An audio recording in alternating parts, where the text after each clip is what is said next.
An old gambler friend of mine said, we are living in the most decadent society that's been in the history since the Roman time. And he says, it's just terrible. But he says, we're having a lot of fun, aren't we? Without the desert surrounding it, Las Vegas really wouldn't be any different from other gambling centers in the United States. But the desert creates a kind of reality barrier, separating you from the rest of civilization. In the last 20 years, with the arrival of the great gaming corporations, and Vegas, I think, has cut any mooring to its own nature, its own environment.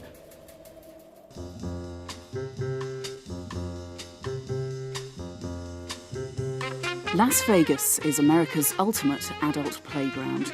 Every year, more than 35 million people are drawn to the lights, the gambling, the entertainment, and the dream.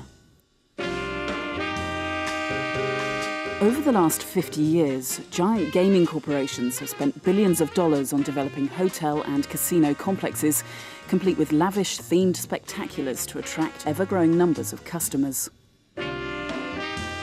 It's a tactic that's turned Las Vegas into a massive Disney-fied landscape of architectural fantasies. Bearing down off the starboard beam! Aye, Captain! She's fully rigged! 14 guns on her! The architecture of Las Vegas relates to Disney World rather directly. This extraordinary performance architecture, though, is something that Las Vegas has gone beyond Disney World with. It's a new, it's taking this arms race between Disney World on the one hand and Las Vegas on the other hand, this arms race of architecture, one stage further. You could say it's Disney Part 3 combined with gambling.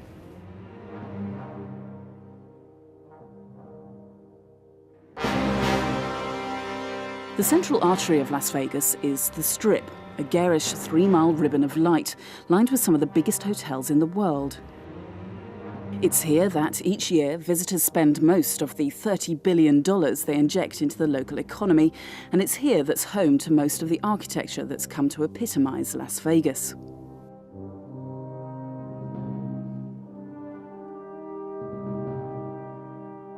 The architecture of the Strip is a real paradox. Seen at night, of course, there's nothing like it on the face of the Earth. It's the greatest neon spectacle on the planet.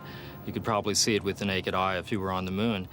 But in daylight, the Strip is in a way rather drab and surprisingly banal, because the essential architectural structure on the Strip is a big tilt-up slab concrete warehouse filled with as many cash points as can possibly be crammed in it.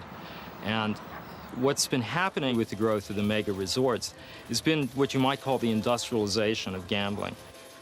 What the Strip really is something like an assembly line to pick as many people's pockets in as short a period of time as possible. Luck be a lady tonight. Luck be a lady tonight. Luck if you've ever been a lady to begin with. Luck be a lady tonight.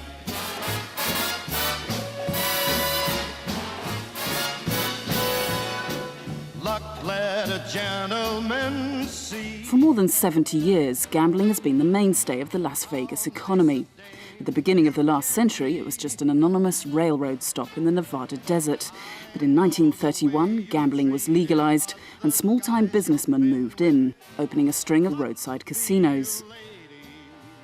Among the pioneers was the notorious gangster Benjamin Bugsy Siegel, who founded the Flamingo Hotel in 1946.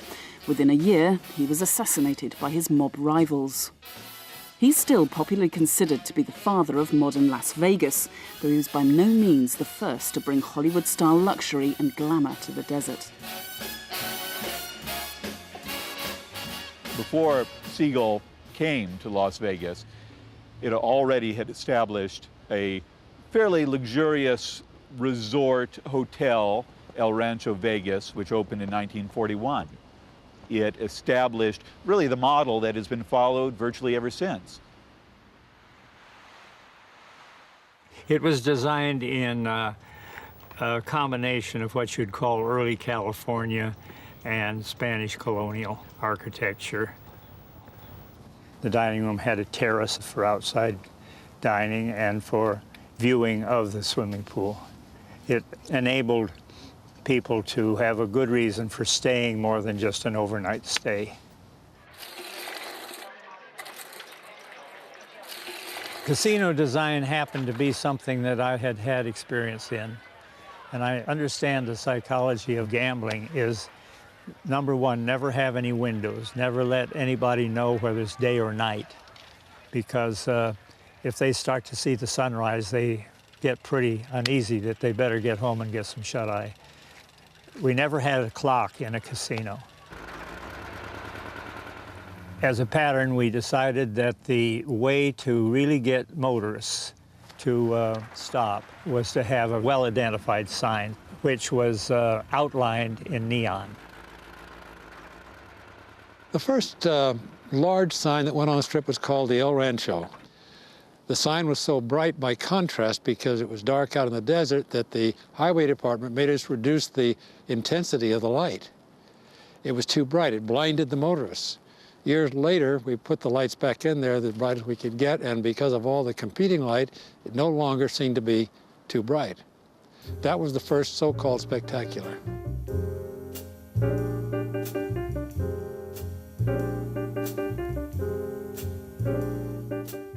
We developed a competitiveness between the casino operators, casino owners. Each one wanted to have a more elaborate, larger sign than the one before.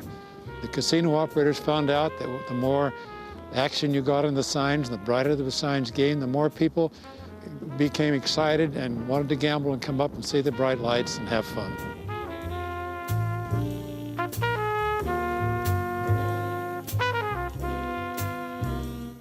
The height of the neon sign battle really was in the 1960s, the early 1960s, when you had the Stardust, you had the Frontier, you had the Desert Inn, you had the Flamingo. The color and the animation and the size of the signs began to attract the attention of observers, of critics. Tom Wolfe was one of the first people actually to write about it and say that out here in the middle of the desert, American architecture was developing a whole new art form. Las Vegas is the only town in the world whose skyline is made up neither of buildings like New York, nor of trees like Wilbraham, Massachusetts, but signs. One can look at Las Vegas from a mile away on Route 91 and see no buildings, no trees, only signs. But such signs. They tower, they revolve, they oscillate, they soar in shapes before which the existing vocabulary of art history is helpless. Las Vegas could be a very intense experience.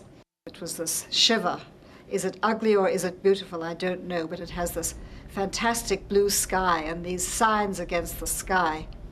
And then in the middle of this was this flowering of this amazing thing. Signs were produced by commercial artists trained in Los Angeles and trained in the 30s, 40s, and 50s, and the vocabularies were of that time. Since then, neon has become rarer, the neon skill is dying out, and other technologies, particularly use of incandescent lighting, has enabled people to produce moving signs which can be programmed easily. On the other hand, those signs are held rigorously within frames like paintings. And in a way, the old neon seemed freer. The tubes, which were light, seemed to have a broader and a more intimate relation with the environment. Within the resort area of Las Vegas are more than 15,000 first-class motel and hotel rooms and suites. The signs had an overt commercial function to advertise the ever larger and increasingly glamorous attractions offered by a city that for more than 40 years has been the live entertainment capital of the world.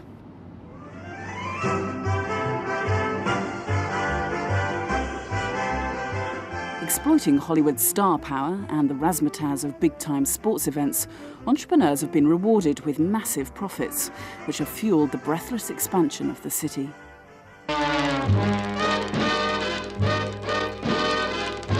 The wheel of fortune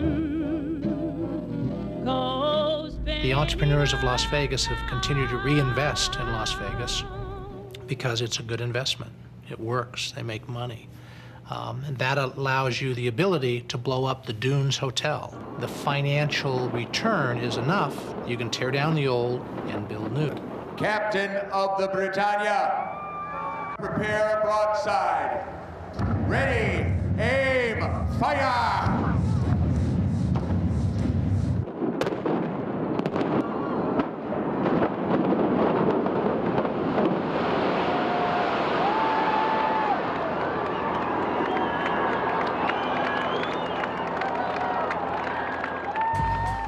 Decades of economic prosperity have enabled developers to reinvent the city with a succession of ambitious building projects.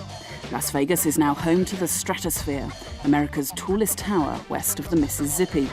And the 10 biggest hotels in America can all be found in Las Vegas. But devising novel attractions and facilities for visitors presents a daunting challenge to the titans of the Las Vegas entertainment industry.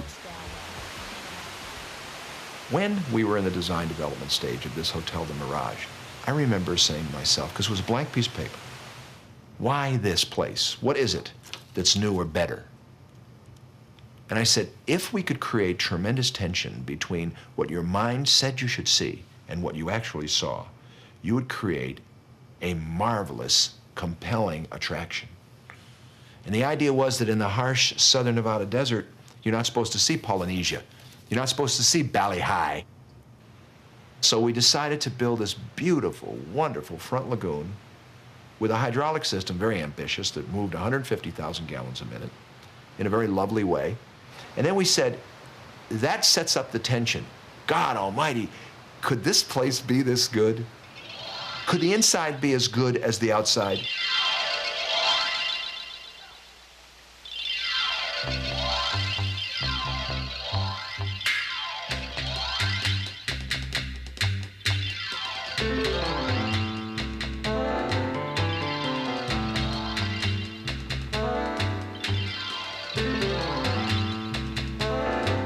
What we're seeing increasingly in Las Vegas is the convergence of the theme park, the shopping mall, and the casino hotel.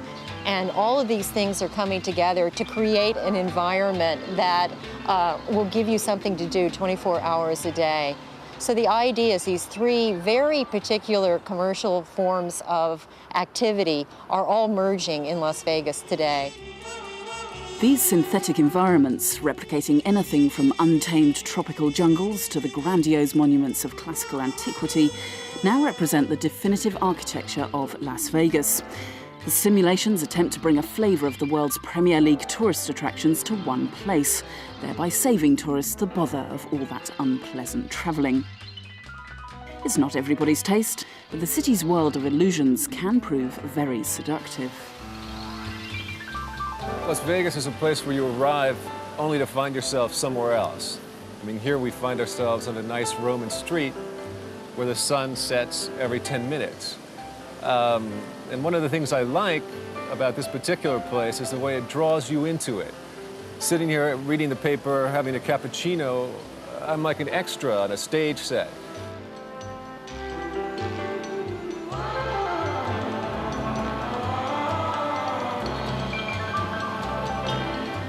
Las Vegas plays with our sense of time by denying us access to what time it really is.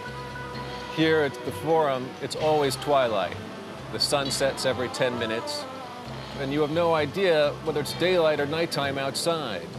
Inside, it's always the same time in Las Vegas.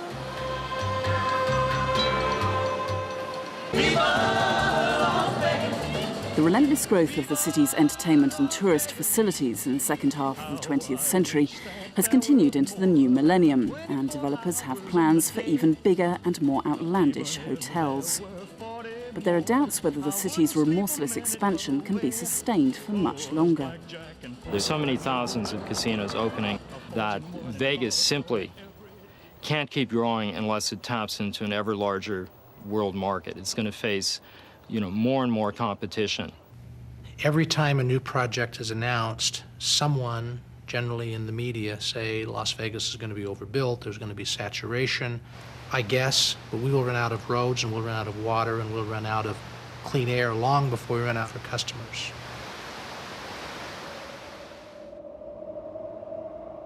Well, from what I hear, the city of Las Vegas is sinking a few inches every year because the water table on which it's built is being rapidly depleted.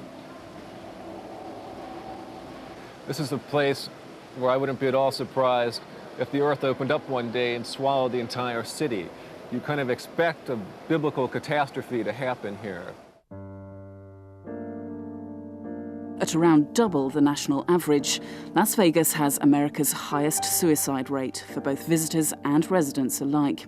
Yet it remains the fastest growing city in the United States, and there's no sign yet of any decline in its popularity.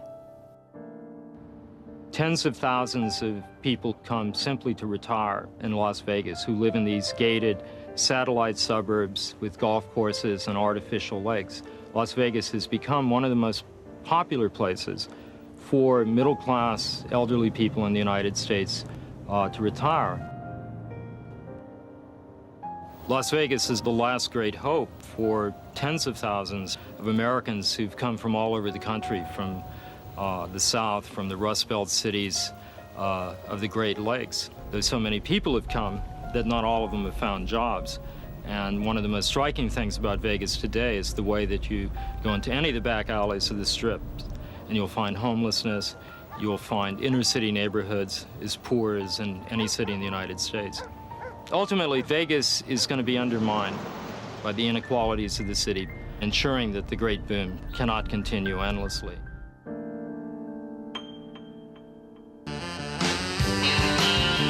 To some purists, its scaled-down simulations of the Egyptian pyramids or of Manhattan's imposing skyline make Las Vegas the epicenter of architectural vulgarity. For those who look beyond the elements of kitsch, delight in a city that can be seen as the spiritual home of postmodern architectural pastiche. Las Vegas is simply an extreme case of something that's much more generally observable in culture and in architectural culture, which is the idea that architecture now can borrow its authority from any source. At one level, this represents a very stimulating kind of freedom for architecture. On another, it is a kind of retreat from creativity.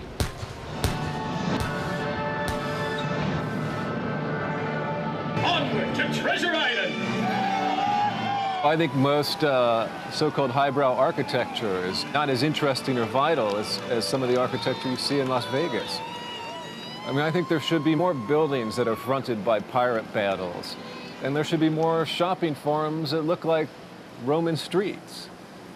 I mean, I think we live in a culture where everything from politics to sports to even telecasts of war has become a form of entertainment. And Las Vegas is very much about trying to make urban life entertaining.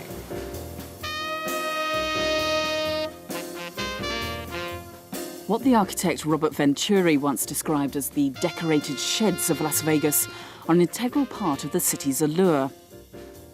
It might be brash, garish, even lurid, but undeniably Las Vegas remains one of the great contemporary urban spectacles on Earth.